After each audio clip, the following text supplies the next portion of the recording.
Hi, I'm Muhammed Hamdan and this is Nightline, and here are the top stories. Israel to deport intercepted flotilla volunteers to Europe. And PM negotiates release of Malaysians with Turkey, Egypt, Qatar and the US.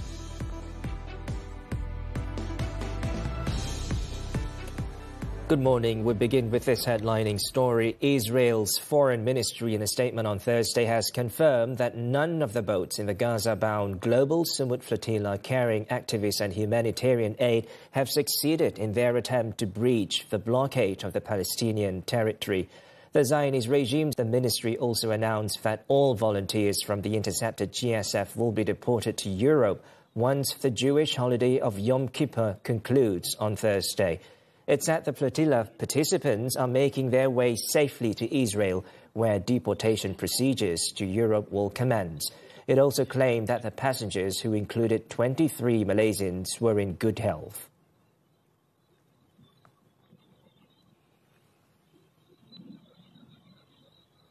Meanwhile, the Adahlah Legal Centre working with the GSF said immigration proceedings involving the detained volunteers had been held without the activist lawyers present. Adahlah said it received phone calls from participants reporting that immigration authorities had already begun conducting hearings on their deportation and detention orders in Ashdod port. These proceedings were initiated without prior notice to their lawyers and while denying participants access to legal counsel. The centre stressed that the action constitutes a grave violation of due process and a denial of the participants' fundamental rights. Adahlah also confirmed that it will continue to seek access and will take legal action as necessary. In the meantime, Foreign Ministry in a statement on Thursday said it will ensure all Malaysians detained by the Zionist regime will be provided with necessary consular support and assistance for their safe return to Malaysia. Wisma Putra added that it has issued a directive to Malaysia's relevant missions in the region to seek cooperation of the embassies of ASEAN countries in Tel Aviv.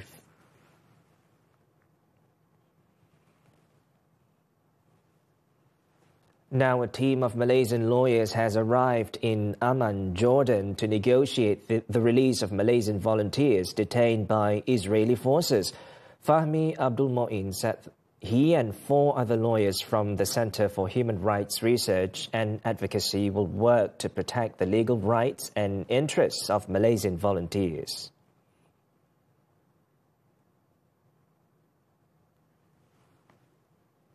Menuntut agar pihak Israel segera membebaskan kesemua delegasi Sumut Nusantara termasuk kesemua aktivis rakyat Malaysia dan Global Sumut Flotilla serta kesemua kapal flotilla dibebaskan serta-merta. Dan juga Israel haruslah memberi pampasan kepada mangsa dan pemilik kapal. The team will coordinate with the Adahlah and international lawyers during the course of the legal proceedings.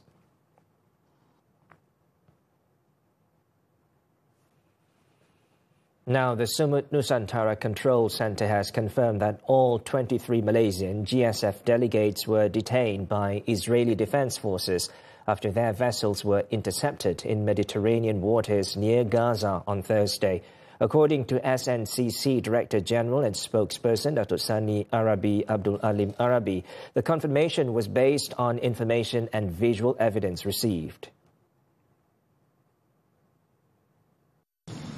Selepas 20 jam dari berlaku pintasan ataupun interpretasi yang pertama, SNCC memaklumkan dan mengesahkan pada pukul 4.25 petang waktu Malaysia kesemua 23 delegasi Malaysia diisytiharkan sebagai telah ditahan. Mengikut kepada SOP bahawa kita sudah terputus hubungan dengan mereka dan ada visual mereka telah pun ditahan oleh pihak IDF.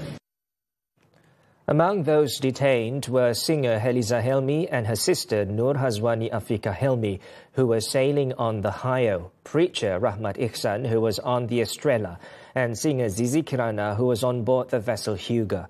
Others included Musa Nuwairi, Ilya Balkis and Sul Aidil on the Alma, and influencer Nur Farahin Romli, better known as Farah Lee, and Danish Nazran Murad on the Grande Blue.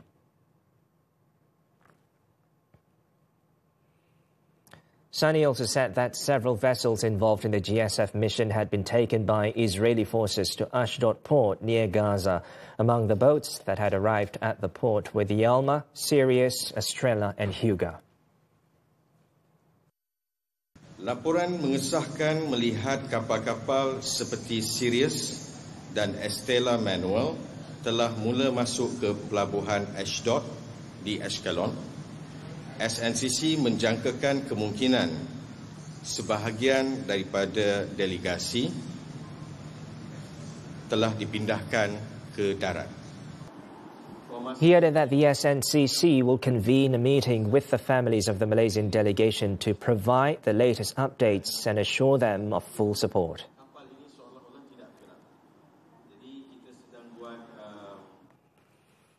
Meanwhile, one of the detained Malaysians, Heliza Helmi, shared some tense moments when the boat she was travelling on, the Hayo, was approached by Israeli forces.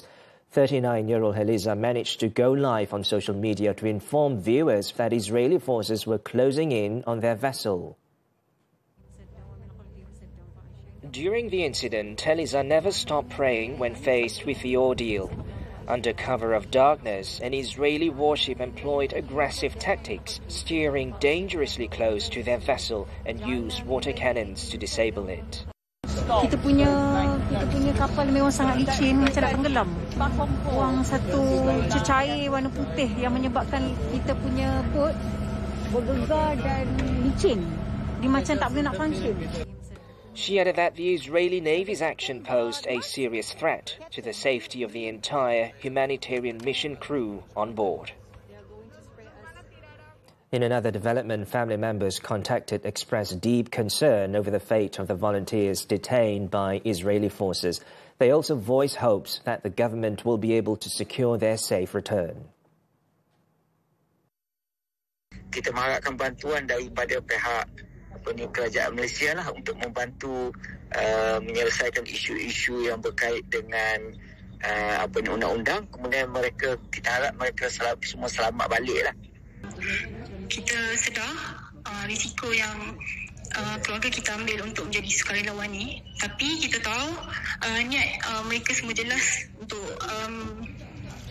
orang kata bantu sesama manusia dalam krisis kemanusiaan. Dan juga kami percayalah kerajaan kita, kerajaan Malaysia sedang dan akan melakukan yang terbaik. The GSF humanitarian mission turned into an international crisis when all ships in the convoy, including those carrying Malaysians, were intercepted and detained by the Israeli Navy in the red zone of the Mediterranean Sea in the wee hours of Thursday. The mission earlier faced communication disruptions believed to be caused by radar jammer equipment used by the Zionist regime's military, in addition to aggressive actions such as high-pressure water sprays and radio interference, including provocative messages such as "see you in jail" sent to convoy participants. The Israeli Navy also deployed members of its naval commando unit called Sayerat Matkal to board the GSF boats and detain all activists of the international humanitarian flotilla, including Malaysians.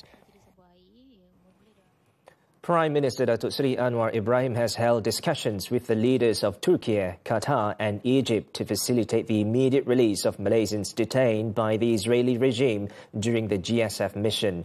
He and Foreign Minister Datuk Seri Muhammed have also contacted U.S. State Secretary Marco Rubio to urge Washington to intervene and help secure the release of all detainees. Sejak saya memperoleh maklumat tentang penahanan 23 anak-anak Malaysia di atas kapal Sumur Flotilla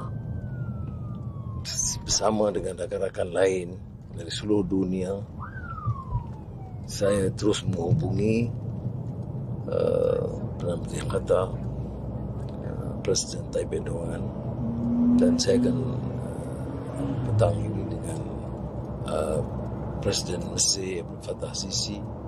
Anwar stressed that the flotilla volunteers did not commit any crime as they were only bringing food and other aid to residents in Gaza who are facing hunger and illnesses. The Prime Minister also prayed for an end to the atrocities of the Israeli regime and for humanitarian aid to Gaza to be delivered without delay. Meanwhile, Israel's unlawful interception of the GSF prompted swift criticism from world leaders. In a post on X, the Palestinian Foreign Ministry condemned the attack, stressing that the flotilla has the right to free passage in international waters and that Israel should not have interfered with its navigation. The British government, meanwhile, said it is very concerned about Israel's interception of the flotilla. The British Foreign Office also stressed that it had made clear to Israel that the situation should be resolved safely. Earlier, Colombian President Gustavo Petro announced on X that his government was expelling Israeli diplomats and cancelling Colombia's free trade agreement in light of Israel's actions. He said Colombia will pursue all appropriate legal avenues, including through Israeli courts, to ensure the return of its citizens.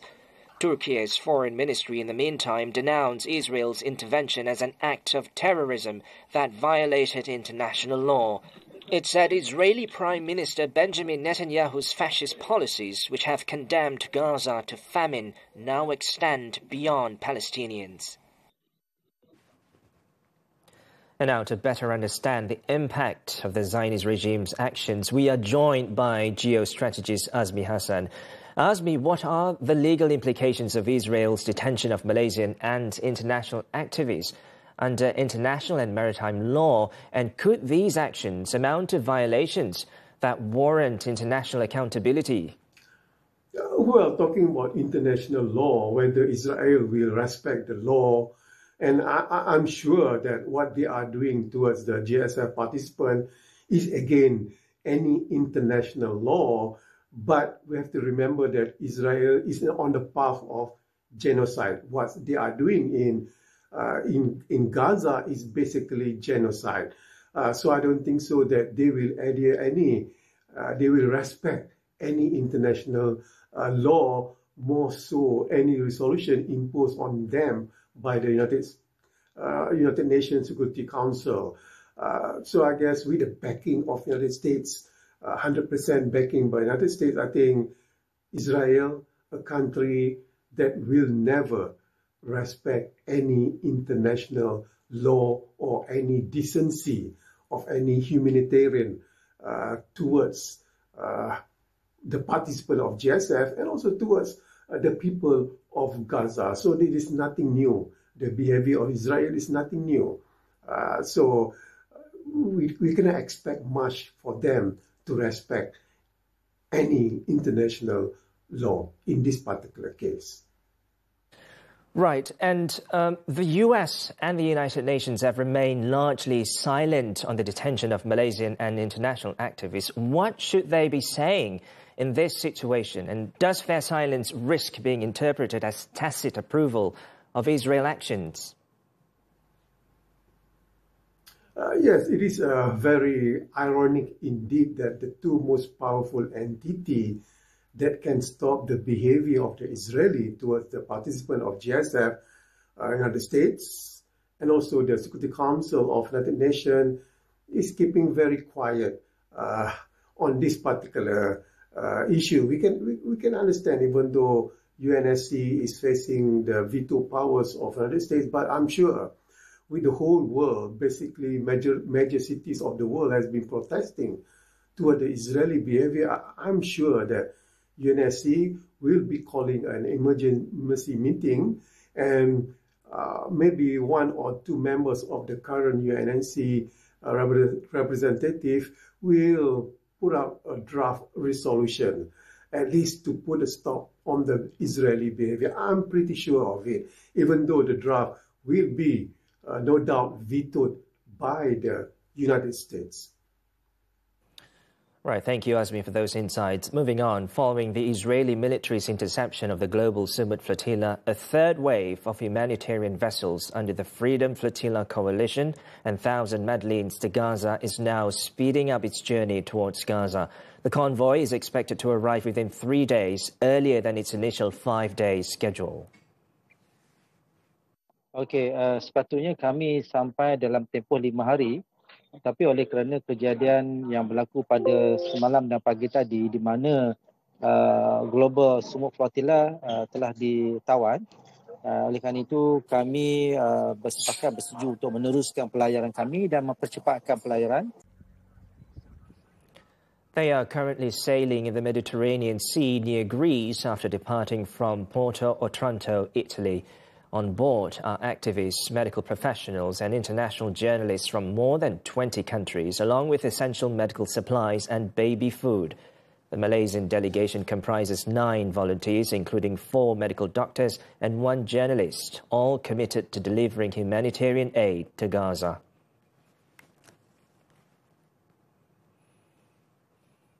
An attempt to submit a memorandum during a rally over the detention of GSF activists in Gaza to the United States Embassy in Kuala Lumpur on Thursday was unsuccessful after the embassy declined to send a representative, citing security reasons.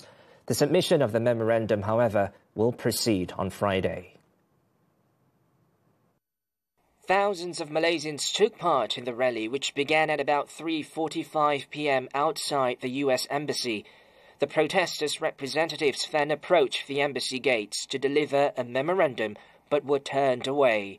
Political Secretary to the Finance Minister Muhammad Abdul Munim said the document carried 3 key demands, including the immediate release of all detained volunteers and for the US to exert its influence over Israel to allow aid ships safe passage into Gaza waters. Jaminan daripada sudut keselamatan mereka, memandangkan mereka ini ialah unarmed civilian.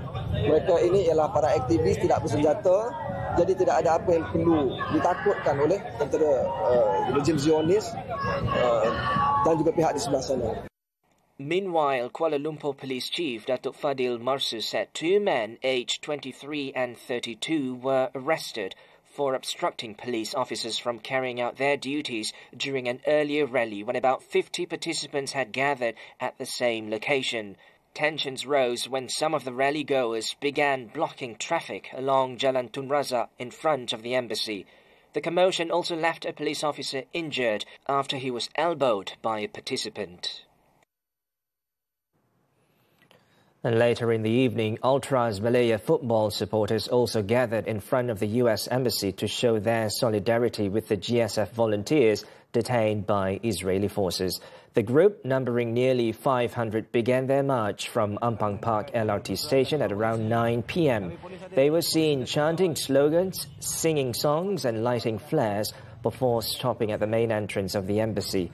The march caused traffic congestion in both directions towards Sungai Besi and Jalan Pahang. Police were also at the scene to prevent any untoward incidents.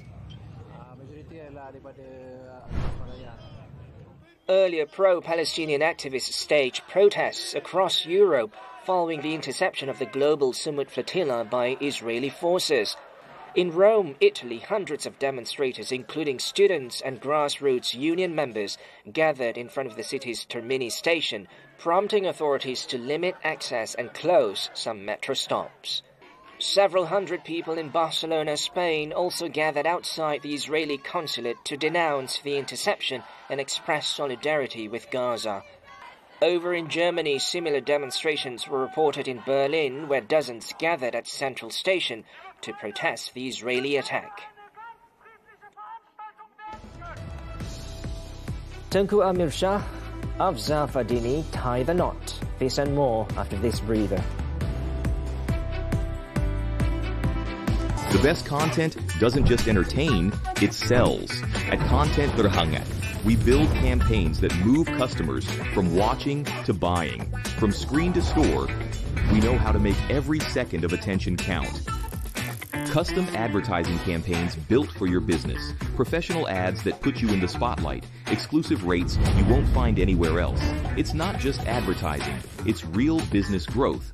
Register now at advantagersvp.com. Fan nombor 1, itu memang kamu. Jangan tunggu, vote laju-laju. Undi calon 2037. Kita bagi kecoh. Nombor 1, bintang paling popular. You are the one, kita tentukan. ABPDH 37. Satu keunggulan, memang tiada lawan. Show undi straight sampai 9 November. Scan the QR. Cepat undi-undi, benda free. Tak cukup, kita gada lagi. Orang Melaka! Mana pot kari yang terbaik dekat sini? Memang bawang daripada India punya. So rasa dia punya kemanisan bawang tu sendiri. Kari lamb shank. Wow, lamb shank ni bukan main besar lagi. Nasi biryani dia, rasa dia punya rempah-rempah tu semua. Jangan lupa saksikan Jalan-Jalan Cari Makan Misi Mencari Kari episod kali ini di Melaka. Hari Ahad 11.30 pagi di TV3 dan stream juga melalui Tonton. Selain bahasa Melayu dan bahasa Inggeris, Cik boleh kuasai bahasa apa lagi? Awak tu tanya orang, awak tu benarkah perkakas dapur seperti ketuhar, kualiti teflon yang tercela boleh mengundang masalah kesihatan seperti kanser? Kini kita dilanda hujan lebat dan ribut, waspada dan bersiap siaga dengan fenomena La Nina. Bawa kereta dan motor tanpa tahu situasi tayar. Ini boleh mengundang bahaya. Sentiasa cakna penyelenggaraan tayar kenderaan anda. Kad kredit ni lawan atau kawan? Isnin hingga Jumaat jam 10 pagi. Eksklusif di Tonton dan TV3. Nightline returns. The Raja Muda of Selangor, Tengku Amir Shah Sultan Sharafuddin Idris Shah and Datin Paduka Seri Afza Fadini Abdul Aziz tied the knot on Thursday in a private ceremony at Istana Alam Shah, Klang. The solemnization was conducted at the Royal Palace Mosque, officiated by Selangor Mufti Dato' Anha Opir and witnessed by members of the royal family. Earlier, the Crown Prince was escorted from the Sultan Abdulaziz Royal Gallery in a 1.2-kilometre procession witnessed by thousands of well-wishers. The procession began with prayers led by the Selangor State Mosque's Grand Imam, Datuk Muhammad Farhan Wijaya.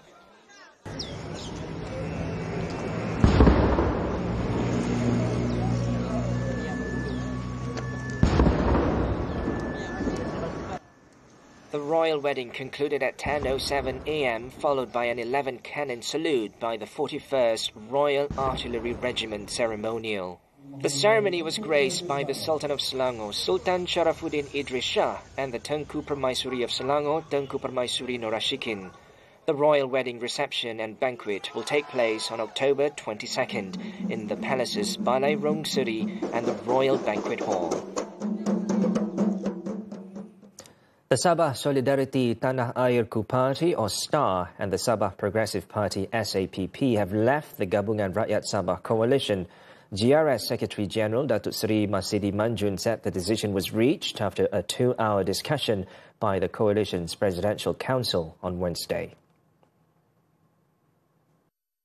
In a statement on Thursday, Masidi said STAR President Datuk Seri Jeffrey Kitingan and SAPP President Datuk Seri Yong Tek Lee had announced their parties' respective decisions to contest independently in the upcoming 17th Sabah state election. The presidents of other component parties, Parti Bersatu Sabah, United Sabah National Organisation, Liberal Democratic Party, Parti Harapan Rakyat Sabah and Parti Cinta Sabah remain with the coalition but respect STAR and SAPP's decision to contest independently. During the meeting, GRS Chairman Datuk Seri Haji Noor stressed that all component parties must respect the cooperation agreement previously announced with Pakatan Harapan and move as one entity with all candidates contesting under the same symbol. GRS also reaffirmed its commitment to strengthening joint efforts and strategies with PH in the run-up to the state polls, pledging full dedication to Sabah's stability and well-being. A post-mortem examination was carried out on Wednesday on the remains of the Year 4 pupil who died after being found unconscious in a primary school toilet in Senawang Negeri Sembilan to determine the cause of death. The procedure, which began at around 1 p.m. on Thursday, ended 3 hours later at Rembau Hospital's forensic unit. A somber atmosphere surrounded the hospital's compound as the child's parents arrived at approximately 12:55 p.m. It is understood that the 10-year-old was the youngest of 3 siblings. Negeri Sembilan Police Chief Dato' Al-Zafni Ahmad confirmed that the case is being investigated under the Penal Code as a potential case of bullying. The child's body was laid to rest at the Forest Heights Muslim Cemetery in Senawang.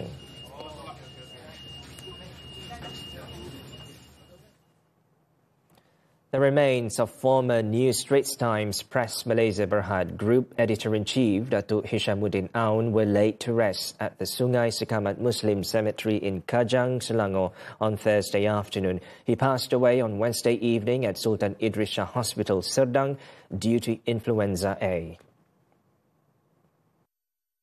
Earlier, his body was taken to Sungai Sekamat Mosque for the bathing, shrouding rites and funeral prayers before being brought to the cemetery.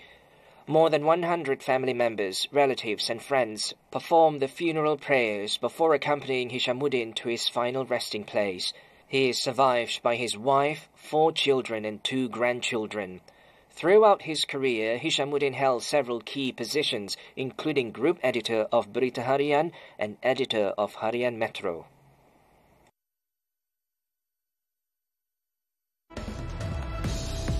Two killed in Manchester synagogue attack. The details when Nightline returns. Kadang ia merah mereka bahagia. Kadang ia hitam kala berduka.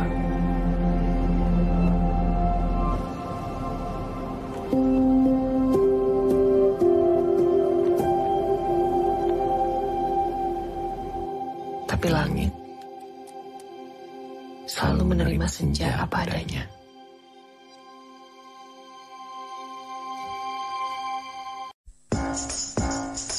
Cinta pertama? Katanya cinta pertama susah dilupakan. Bakar-bakar, menu bakar-bakar kami bawakan. Ikan bakar, sotong bakar, barbecue skewer macam-macam ada. Lega tak dapat jemputan. Awak ada fear of being included. Phobia awak lagi suka kalau tak dijemput. Sugip, sungguh tu bahaya ke? Katanya tak bahaya, tapi kalau mudarat macam mana ya? Dalam rumah tangga perlu cakna pasal pasangan. Kenalah ambil tahu setiap perubahan pada pasangan. Semuanya di Wanita Hari Ini TV3 dan stream sekarang melalui Tonton. Mak saya suruh saya putus dengan awak. Seronok hidup dengan duit orang. Alang-alang chef dah baik tu. Chef jadi je lah chef sementara dekat hotel kami. MGR tu bakal suami Farida. Boleh saya bantu? Musim kedua, Jumaat dan Sabtu, 9 malam. Di Lestari TV3 dan stream 24 jam lebih awal ditonton. Unlocking the future of business. From industry evolutions to policy changes, we go beyond the headline. Deep insights, sharp analysis. Understanding the forces driving tomorrow's economy. Key financial insights that drive decisions. This is Money Matters, every Saturday, 5 p.m. Only on TV3 and stream now on Tonton. The foreign front, at least 34 Palestinians have been killed in Israeli attacks since dawn across Gaza, as Israel threatened tens of thousands remaining in Gaza City with a forced order to leave. The Zionist regime continued its relentless attacks, killing 9 displaced people in the central Gaza Strip, while a child was killed by Israeli drone fire in the Ansar area. The Israeli military also reportedly ordered people to evacuate, then pursued them along the coastal route with helicopters, drones and tanks. This comes as Hamas is still weighing a US ceasefire proposal to end Israel's 2-year war.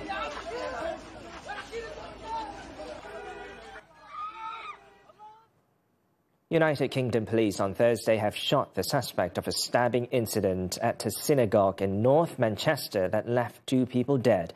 Police said they are treating the incident as a terrorist attack.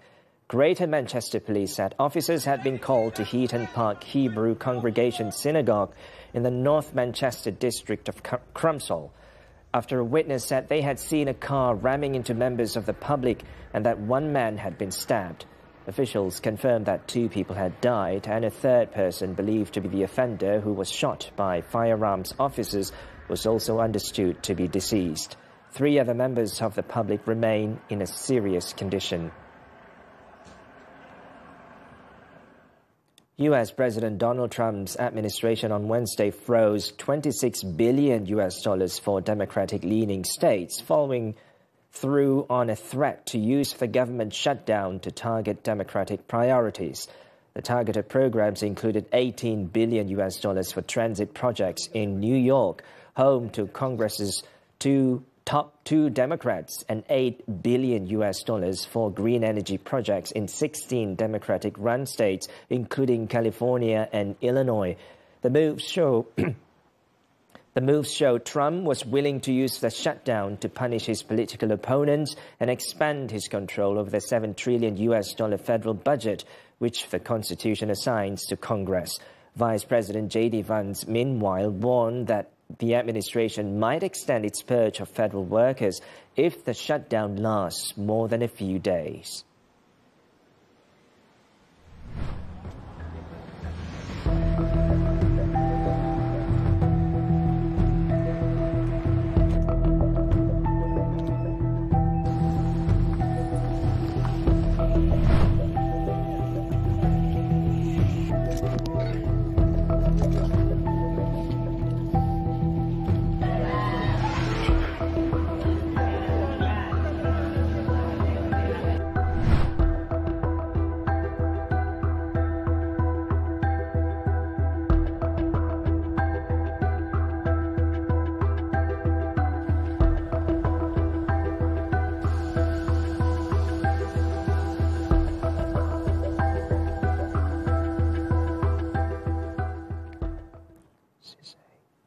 On to sports now. Football, the Malaysia FA Cup. Defending champions Johor Darul Takzim stormed into the quarterfinals with a 10-3 aggregate after a thrilling 5-3 victory over Damansara United at the Sultan Ibrahim Stadium on Thursday night. The Southern Tigers, who made sweeping changes to their starting lineup, raced to a 3-0 lead inside 14 minutes with goals from Romel Morales, Manuel Hidalgo and Eberti Fernandez. The defensive lapses allowed Damansara United back into the game with goals from Thank God Michael and Anwar Tizay. Morales, however, completed his hat-trick with 2 more goals to seal the emphatic win. Cisco Muñoz's men now face Penang FC in the first leg of the quarterfinals at the City Stadium on October 18.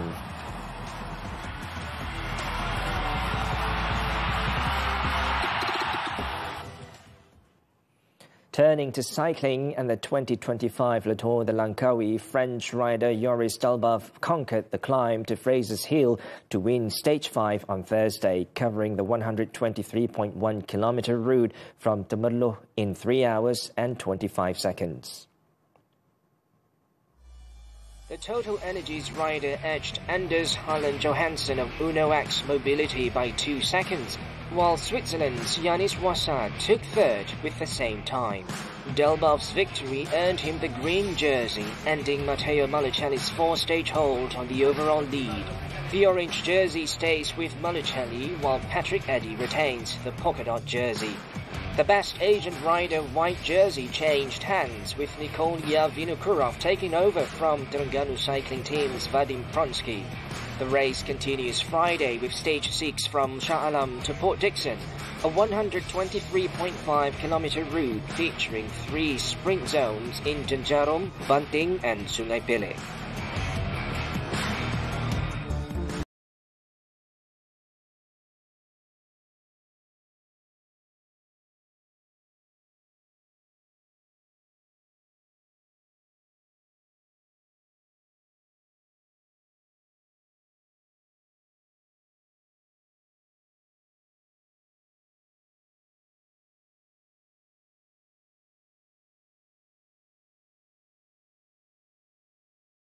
And that wraps up this edition of Nightline. Before we leave, let's reflect on the Zionist regime's assault on the global Sumut flotilla, an act not only excessive, but one that violates international law and norms.